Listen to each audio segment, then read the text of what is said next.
بسم اللہ والصلاة والسلام علی رسول اللہ وعلی آلہ واصحابہ اجمعین۔ الصلاة والسلام علیک یا رسول اللہ وعلی آلک واصحابک یا حبیب اللہ۔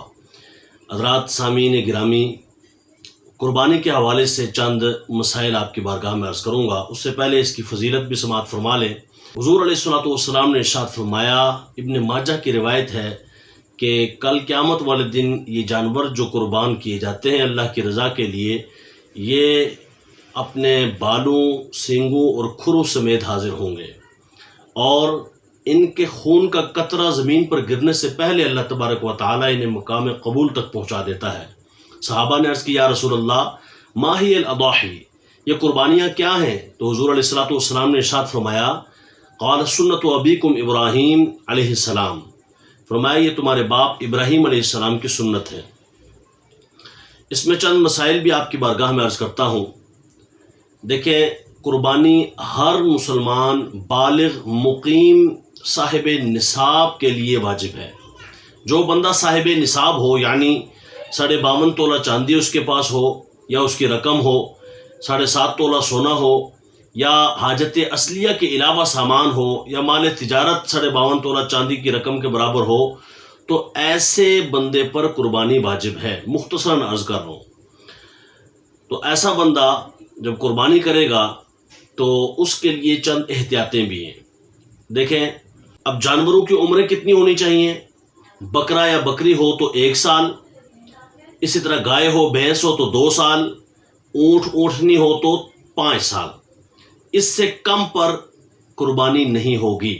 ہاں، دمبا جو ہے وہ اگر 6 مہینے کا ہو اور اتنا فربا ہو کہ سال کا لگتا ہو تو اس کی قربانی بھی جائز ہے۔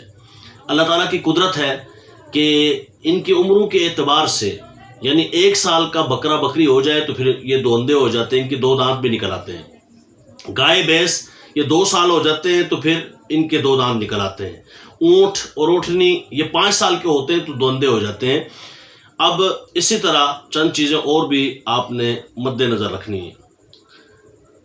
کہا جاتا ہے کہ جناب مرحوم کی طرف سے قربانی کا کیا حکم ہے؟ دیکھیں، جو فوت شدہ بندہ ہے اگر تو اس نے وصیت کی تھی کہ میری طرف سے قربانی کرنا تو پھر حکم اور ہے، اور اگر اس نے وصیت نہیں کی تھی تو حکم اور ہے۔ اگر اس نے وصیت کی تھی کہ قربانی کرنا، تو اب بیٹے نے یا بیٹی نے چاہے وہ جانور خریدا یا حصہ ڈالا، تو اب اس حصے کا جو گوشت ہے وہ خود نہیں کھا سکتے، وہ فقراء میں تقسیم کرنا ہوگا سارے کا سارا۔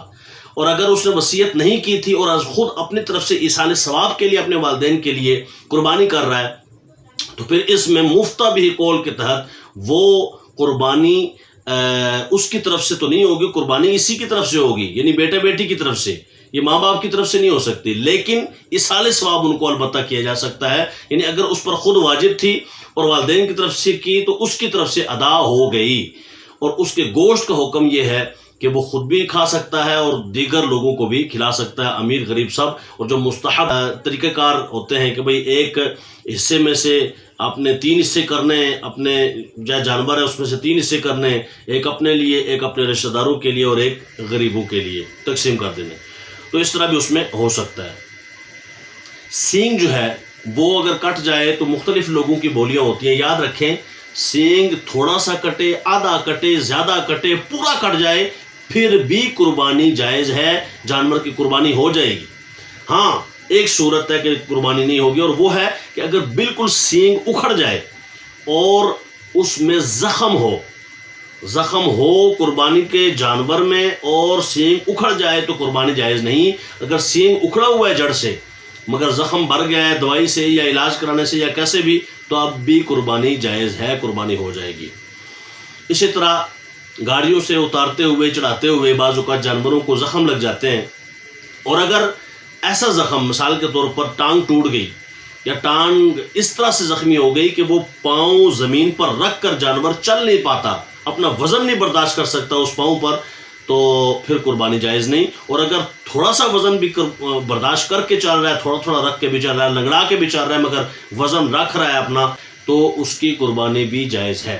بعض اوقات چھیلے جاتے ہیں تو وہ عیب تو آ گیا، لیکن اس عیب کے باوجود بھی قربانی جائز ہے۔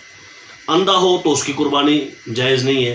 بس ان چیزوں کا خیال رکھنا ہے۔ اسی طرح جب ذبح کرتے ہیں تو اس وقت 4 رگیں کٹنا ضروری ہیں۔ 4 میں سے حلقوم سانس والی نالی، مری جو کہ کھانے والی نالی، اور ودجین، یہ 2 نالیاں ہوتی ہیں جو دائیں بائیں خون کی نالیاں ہوتی ہیں۔ تو اگر یہ 4 کی 4 کٹیں گی تو قربانی ہوگی۔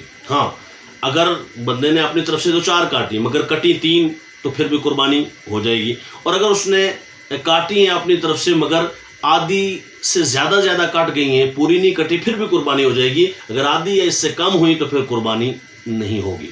بعض لوگ کاٹتے کاٹتے بالکل وہ جو ہے وہ حرام مغز تک چھری لے جاتے ہیں، یہ جائز نہیں ہے، یہ ٹھیک نہیں ہے۔ اور اسی طرح پوری گردن بھی کاٹ دیتے ہیں، یہ بھی ٹھیک نہیں ہے۔ بعض لوگ اس کے دل پہ چھرا مار دیتے ہیں، یہ بھی ٹھیک نہیں ہے، کہ حضور علیہ الصلوۃ والسلام نے فرمایا جانور کو آرام دو، نہ کہ اس کو ایذا دو۔ ایذا نہیں دینی چاہیے، تکلیف نہیں دینی چاہیے۔ یہاں تک منع کیا گیا کہ ایک جانور کے سامنے تو دوسرا ذبح بھی نہ کرو، اور چھری بھی اس کے سامنے تیز نہ کرو۔ اللہ تبارک و تعالی ہمیں مسائل قربانی سمجھنے کی توفیق عطا فرمائے۔ السلام علیکم ورحمۃ اللہ وبرکاتہ۔